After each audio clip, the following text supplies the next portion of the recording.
사랑하는 성도 여러분, 오늘 여러분은 이 자리에 왜 오셨습니까? 맹목적이 아니라면 이곳에 오신 목적이 있을 것입니다. 물론 우리가 하나님 앞에 주일날 예배드리러 나왔다고 말씀하실 수 있습니다.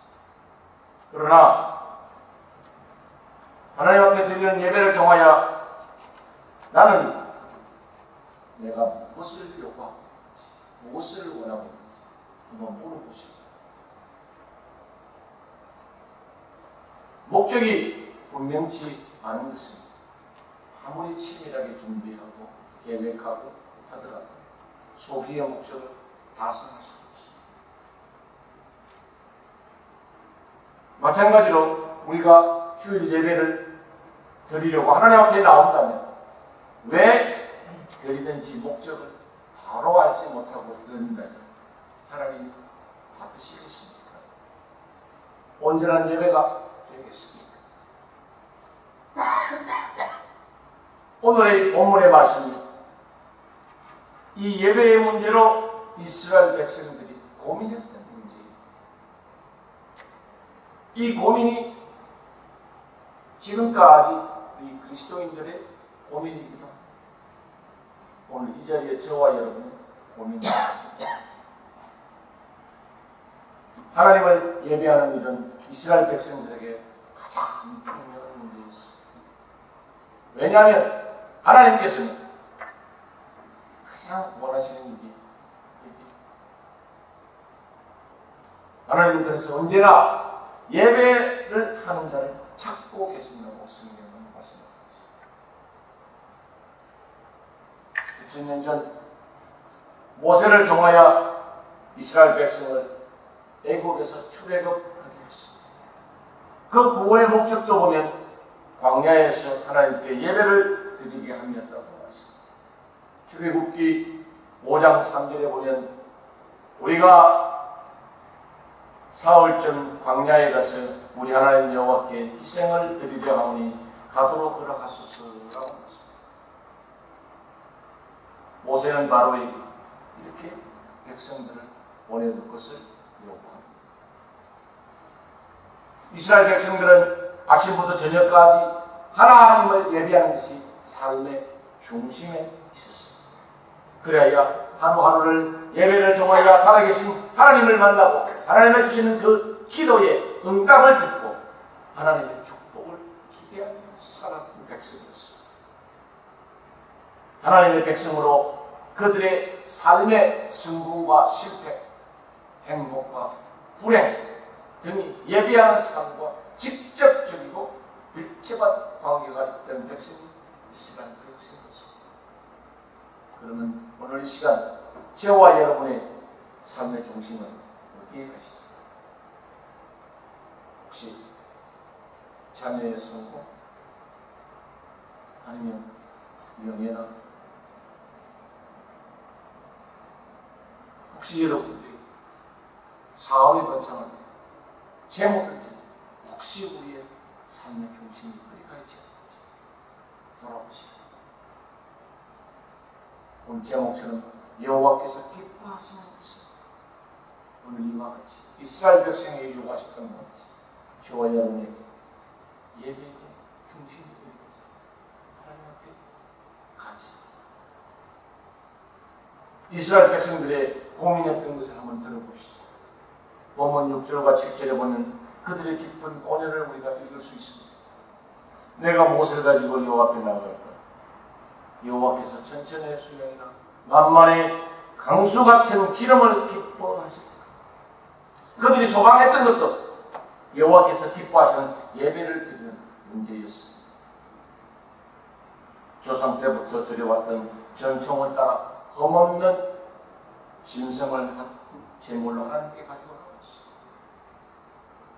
혹시 하나님이 천천이나 만배의 짐승을 가져오면 어떨까? 아니면 마다들을, 아니면 내 자식이 열매를 드리라고 하는 만큼 이 예배 드리는 문제는 그들이 깊이 고민하고 있었습니다. 물론 성경은 초태생은 하나님의 것이라고 분명히 말씀합니다. 첫 열매는 나의 것이. 성경에 보면 아브라함에게 이삭을 드리는 것 외에는 한 번도 자식을 제물로 드리라는 것은 없습니다. 그러나 대신 속전으로 대신할 것을 명령하시고 짐승의 피로 대신하셨습니다. 그러나 어린 양 대신 우리 주님을 한 번의 제사로 드림으로 말미암아 우리를 하나님 앞으로 인도하는 영원한 십자가의 보혈을 우리에게 주셨습니다. 이러므로 우리에게 뭡니까? 구원이 허락됩니다. 그러나 이 세상에 속한 것으로 결코 하나님을 기쁘게 할 수 없습니다. 아무리 제물의 수를 넣어도 질이 좋은 짐승을 드려도 그런 물질적인 것으로는 창조주 하나님을 만족시킬 수가 없습니다. 하나님께서는 제물보다는 예배를 드리는 우리에게 관심이 있습니다. 오늘 이 시간도 저와 여러분을 하나님이 부르셨습니다. 나에게 와서 예배드립니다. 나의 삶을 중심으로 하나님 앞에 살아가고 지금 부르고 계십니다. 로마서 12장 1절에 보면 너희 몸을 하나님이 기뻐하시는 거룩한 산 제물로 드리라. 이는 너희가 드릴 영적 예배라고 분명히 말씀하고 있습니다. 하나님이 기뻐하시는 예배는 예배하는 우리 자신이 제물이 되어 있다. 그것이 뭡니까? 살아있는 것. 즉 영이신 하나님과 교제하는 영적 예배라는 것입니다. 그래서 정말 우리가 신령과 순종으로 드립니다. 신령이라는 것입니다. 성령이 함께, 성령이 지배하는 것, 성령이 운행하는 것. 진리는 뭡니까? 주님의 진리이시죠. 말씀. 그런데 우리는 어떻습니까? 자신이 제물이 되기는 하는데 아직도 살아있어요. 제물은 각을 끄면 죽어요. 근데 아직도 살아있어요. 살아있는 예배라는 것은 말씀이 우리가 주님이 살아있는 그 예배. 그를 통하여 나로 말미암은 자고는 아버지께로 나아갈 자가 없는 진리이신 주님을 통하지 않고 어떤 예배를 우리가 드릴 수 있어요. 이것이 지금 붕괴되는 이러한 사회, 교회가 너무나 많이 있습니다. 그러다 보니 됩니까? 이단, 배교가 사상이 너무나 많이 있습니다. 오늘 본문에 보면 하나님은 우리에게 이미 하나님을 기쁘시게 하는 것이 무엇인지 다 보여주었다고 말씀합니다. 8절을 보십시다. 사람아 주께서 선한 것이 무엇임을 내게 보이십니다. 뭘 가지고 나아가야 할지 하나님께서는 이미 우리에게 가르쳐 주셨다. 영절의 8절에 보면 내게 구하는 것이 오직 공의를 행하며 인자를 사랑하며 겸손히 내 하나님과 함께 하는 것입니다. 어떠한 예배를 드려야 하나님이 기뻐하는 것인지 분명히 말씀을 하고 있습니다. 하나님께서 내가 수양의 기름보다 공의와 인애와 겸손으로 하나님께와 함께하는 것을 기뻐한다고 분명히 말씀하고 계십니다. 예배, 예수님께서 어디서 예배할지 묻는 예에게 뭐라고 예배합니까? 영과 신령과 진리로 예배할지라고 분명히 가르쳤습니다. 그러므로 예배의 본질은 세속적인 관심이나 물질인 것이 아니라 영적인 거룩함에 있다고 분명히 가르칩니다. 영적인 거룩함. 우리는 순결해야 합니다. 비둘기 같이. 그런데 순결하지 못하면 어떻게 해요? 예배라는 것은 우리의 삶이어야 합니다. 예배라는 우리의 마음과 영혼에 관계된 것이어야 합니다.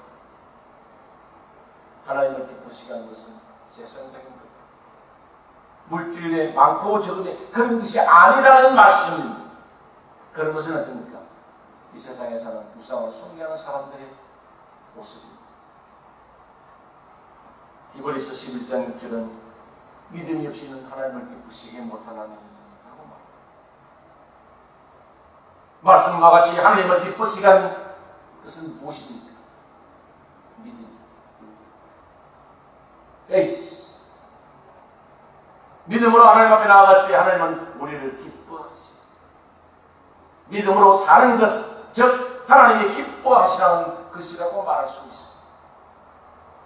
의식이나 제식에 따라 드리는 것이 영이신 하나님이 기뻐하는 것이 아니라고 성경은 분명히 가르칩니다. 우리는 지금 교회가 너무나 많은 프로그램이 있어요. 필요합니다. 그러나 거기에 중심이 무엇입니까? 하나님을 기쁘시게 살아가는 것이란 한마디로 신령과 진정으로 예배의 중심으로 살아가는 것입니다. 거룩하신 하나님의 말씀에 순종하며 경건하게 살아가는 것이 우리의 삶이 되어야 합니다. 그런데 우리는 어떻게 합니까? 예배 중심이 아니라 우리의 삶의 중심, 우리 자녀를 위하여, 남편을 위하여, 아내를 위하여, 그들의 출세를 위하여, 명예를 위하여 혹시 살아가고 있지 않습니까?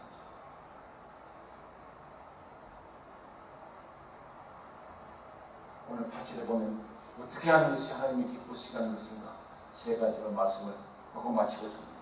첫째는 공의를 행하며 살아야 한다고 합니다. 공의란 거룩하신 하나님의 성품 중에 하나입니다. 하나님은 결코 거짓이 없으시고 공평하신 하나님이시죠. 공의란 환경에 따라 그 태도가 변하는 것이 아닙니다. 모세의 죽음 앞에 절망으로 슬픔에 빠진 이스라엘 백성들에게 하나님은 여호수아를 통하여 이렇게 위로하십니다. 여호수아서 1장 7절에 오직 강하고 극히 담대히 나의 종 모세가 내게 명령한 그 율법을 다 지켜 행하고 좌로나 우로나 치우치지 말라. 그리하면 어디로 가든지 형통하리라고 말씀합니다. 공의란 하나님의 말씀대로 지켜 정직하게 행하는 것입니다. 그래야 하나님의 말씀은 좌우나 우로나 치우치지 않는 것입니다. 하나님의 말씀은 영원히 변치 않습니다. 우리가 조심해야 할 것은 이 말씀을 인용할 때 우리의 행위가 좌우나 우로나 치우치지 않는 것이 아닙니다. 조심해서 써야 합니다. 우리 기도할 때 하나님의 말씀은 결코 좌우나 우로나 가지 않습니다. 변치 않습니다. 우리의 모습이 좌우나 우로나 변할 수 있지 하나님 결코 그렇지 않습니다. 공의라는 행하라는 말씀은 하나님의 말씀을 우리의 삶의 기준으로 삼아라는 말씀입니다. 그래 하나님의 말씀에 따라 사는 것이 뭡니까? 믿음으로 사는 삶. 영원히 변치 않는 하나님의 말씀, 진리를 따라 사는 삶이 거짓을 이기는 믿음으로 사는 삶이며 공의를 행하며 살아가는 것입니다. 그래야 공의를 위해서 목숨까지도 버릴 수 있어요. 그런데 지금은 어떠합니까? 한국에서 모 교회는 목사님이 자녀를 입양했는데 그 입양한 자녀를 10수년간 성적 폭행을 해서 사회에 나와 10년 언도를 받는 이런 사건이 있어요. 이것이 공의입니까? 성경은 결코 그렇게 하지 말고. 미국은 어떠합니까? 동성애가 분명히 죄입니다. 그것을 허락하고 가는 세상으로 변해버렸어요. 심지어는 이제는 교회에서 안수를 합니다. 우리 교회는 그래서 제가 오늘 광고에 글을 썼습니다. 말씀으로 다시 세워지는 교회입니다.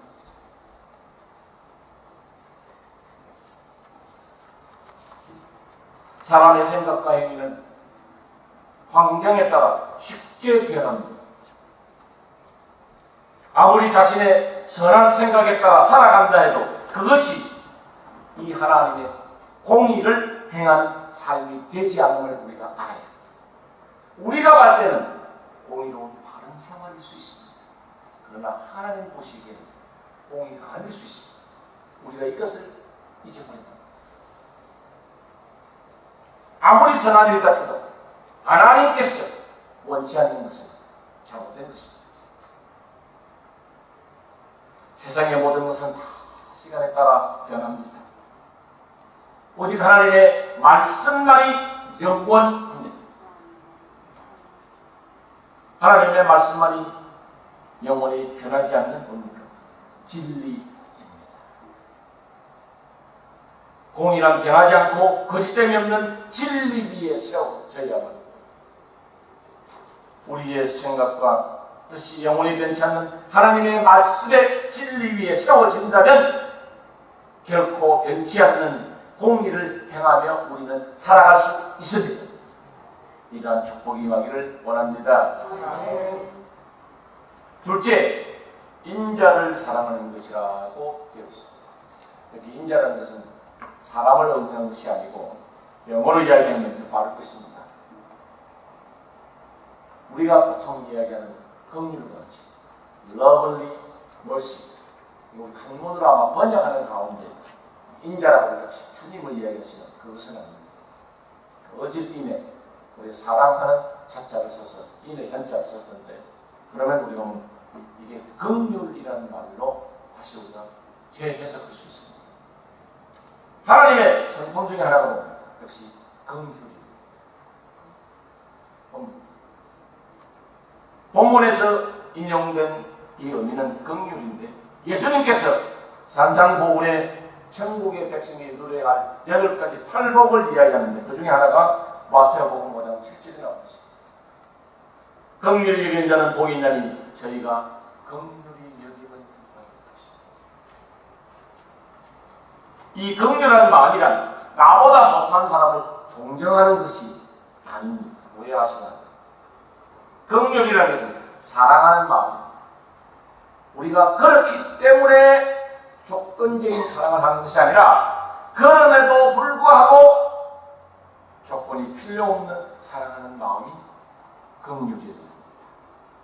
근데 우리는 뭔가가 내가 좀 더 가진 것이 있으니까 베푸는 것을 그렇지 않습니다. 그것은 동정이지 긍휼이 아닙니다.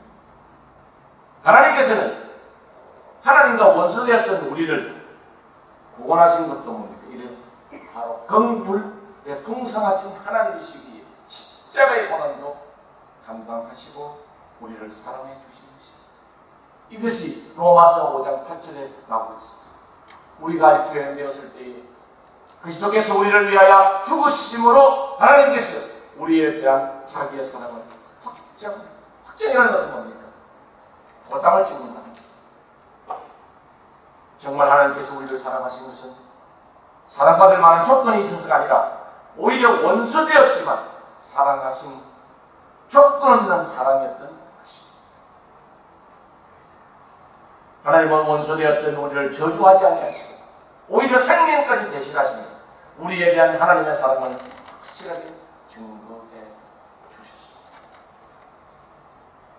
긍휼의 마음은 때로 세상의 상식이나 경험 또는 전통이나 법을 뛰어넘습니다. 많은 경우 본질적인 가치가 달라서 이렇게 부딪히기도 합니다. 세상은 사랑할 만한 것을 사랑하는 것이 상식이고 관습입니다. 그러나 우리를 사랑하신 하나님의 사랑은 이러한 모든 장애물을 초월하신 무조건적인 사랑이요 긍휼하십니다. 그러므로 하나님은 나아가보면 내가 거룩하니 너희도 거룩하라 말씀하십니다. 하나님은 이러한 인애를 긍휼을 사랑하는 자를 기뻐하신다고. 우리도 이제부터는 이러한 성품을 닮아가기를 원합니다.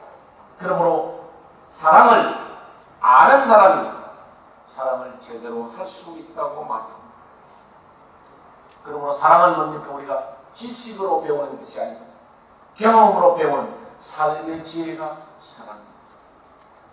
우리 부모님들 자식들이 아플 때 어떻게 합니까? 무조건 사랑하지 않습니까? 내가 아팠으면 그런 사랑, 그게 삶의 질이 쏟는 것입니다. 하나님의 사랑을 경험한 사람이 하나님을 사랑하고 이웃을 사랑할 수 있는 것 같은 이지. 하나님의 사랑을 경험해 본 사람은 분명히 하나님은 올바로 섬기는 그 중심에 예배가 있고 하나님이 그 중심에 있습니다. 그러므로 되니까 이웃을 하나님이 우리를 사랑하는 것 같이 할 수 있습니다. 그러므로 긍휼히 여긴 자는 긍휼히 여김을 받으리라는 말씀과 같이 사랑은 생각에 머무는 것이 아니라 실제로 행하여질 때에 그 맛이 나는 것이다. 그래서 보통 우리가 감칠맛이 납니다. 조미료를 쳤는데 맛이 안 나면 어떻게 해요? 썩먹는 것입니다. 우리도 이런 조미료와 같이 이 세상에 필요한 존재가 되어서 하나님께서 저곳에 가서 나의 복음을 전하라. 우리가 거기 가서 그러한 감칠한 향기로 살아내가 있기를 축원합니다. 우리가 세상 사람과 구별되는 것이 뭡니까? 저는 그렇게 생각하고 싶습니다. 하나님을 사랑하는지 아닌지에 달려있다고. 만약 그리스도인들이 세상과 구별됨이 없다면 소금이 그 맛을 이런 것과 똑같습니다. 왜냐? 버려서 지나가는 사람들이 밟힐 뿐이지 쓰일 수가 없습니다. 우리가 하나님을 사랑하지 않으면 하나님의 자녀일 뿐만 아니라 하나님의 제자일 수도 없습니다. 하나님을 사랑하는지 그리스도인들이 세상 사람들과 구별되는 한 가지는 뭡니까? 이 긍휼의 마음이 있는지 또는 없는지에 달려있다고 저는 생각합니다. 그리할 때 정말 하나님이 조건 없이 우리를 사랑하는 그 긍휼의 마음을 세상을 향하여 우리도 품을 수 있기 때문에 그렇습니다. 정말 오늘 나는 정말 사랑할 수 없는 사람도 사랑할 수 있는 긍휼한 마음을 가지고 있다. 생각해 보시죠. 하나님이 얼마나 우리를 사랑하셨는데 나는 사랑할 수 없다고 생각하는 우리의 마음이 있는 사람과 사랑할 수 없는 거지. 세 번째로 겸손히 하나님과 함께 행하는 것이라고 말씀합니다. 주님이 이 땅에 오셔서 우리에게 보여주신 가장 두드러진 모습이 무엇입니까? 겸손이십니다. 이 땅에 오셔서 구유에 다시 부활하시고 성장하실 때까지 보여주신 모습이 뭡니까? 항상 겸손의 모습을 우리에게 보여주셨습니다. 주님께서는 내가 온 것은 섬김을 받으려 함이 아니라 오히려 섬기기 위해 왔다고, 많은 사람을 위해 나는 대신 속죄물로 죽으러 왔다고 분명히 우리에게 말씀합니다. 해가지고 선택하셨습니다. 겸손한 모습은 뭡니까? 섬김을 통하여 나타납니다. 겸손의 모습. 내가 아무리 말로 외칩니까? 손으로 겸손을 수백만 번을 쓴다 하는데 소용이 없습니다. 왜? 섬김을 통해만이 나타나는 것이 겸손이기 때문에 그렇습니다. 세상 사람들의 인생 목표는 남을 섬기기보다는 반대로 섬김을 받는 것이 성공이라고 생각합니다. 저도 저런 때는 그랬습니다. 내가 회사 사장이 되든 국회의원이 되든 대통령이 되면은 아유 내가 성공했구나 생각할 수 있습니다. 섬김을 받는 자리에 오르는 것을 인생의 성공으로 생각하고 살아가는 사람이 아직도 너무나 많이 있습니다. 그래서 모든 힘을 다해 공부하고 노력하면 전쟁을 치르듯이 살아가는 것이 바깥 세상입니다.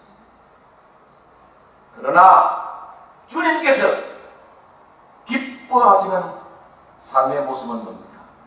섬김을 행하는 모습이 주님이 기뻐하는 모습입니다.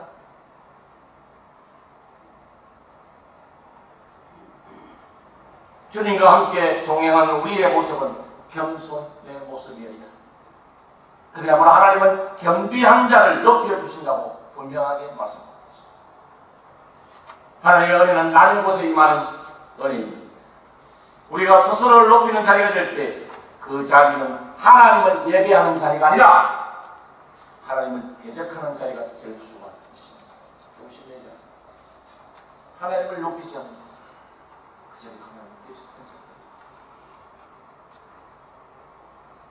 하나님의 은혜는 내가 약할 때 더욱 강하게 하시는 능력으로 나타납니다. 우리가 겸손히 하나님과 함께 행하는 곳에 하나님의 풍성한 은혜와 능력이 임하게 됩니다. 끝으로 예화 하나 들고 마치겠습니다. 이 하버드 대학의 유명한 학자가 있었습니다.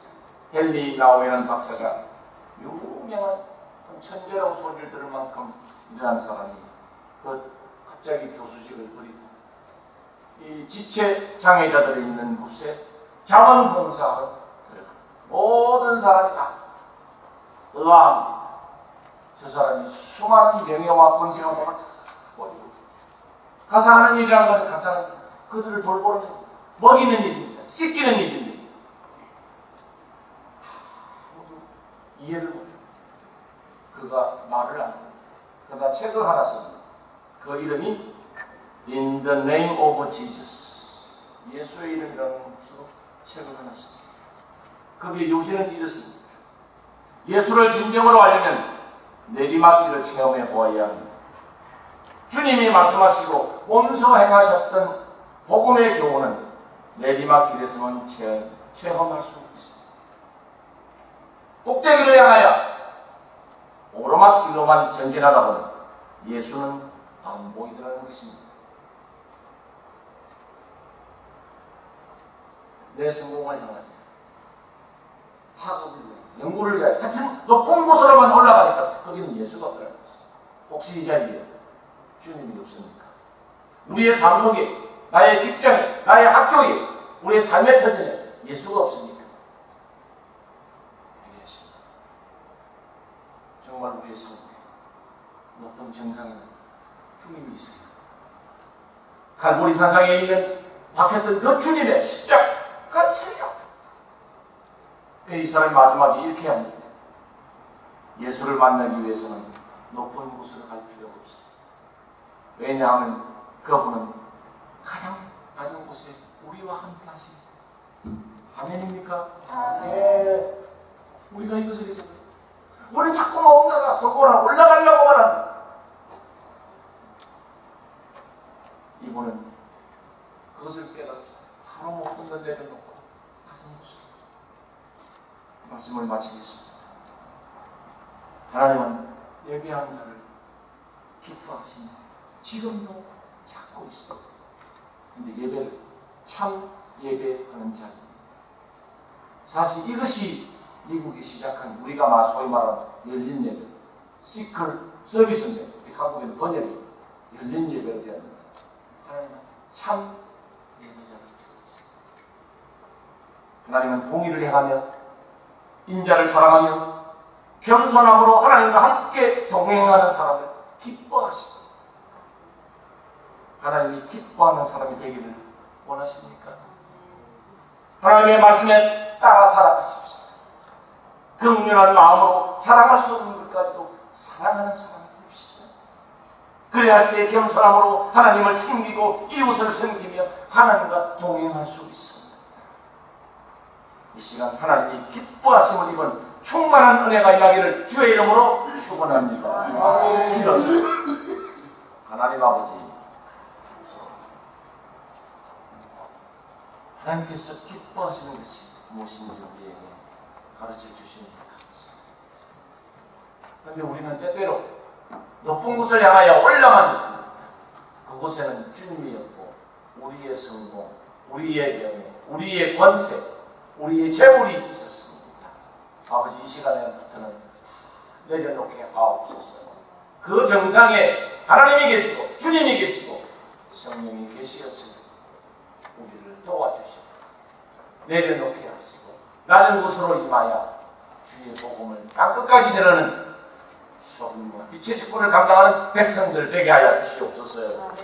오늘도 말씀을 주셨사오니 이 말씀을 우리 육부에 새겨서 이번 한 주간도 승리할 수 있도록 혹시 부족한 종이 잘못 전한 것 있으면 용서하시고 동의서에서 먹는 것 같이 옮기시며 진리의 말씀만 가지고 돌아가는 우리의 믿음의 백성들 되게 하여 주시옵소서. 감사하고 예수님 이름으로 기도하옵나이다. 아멘.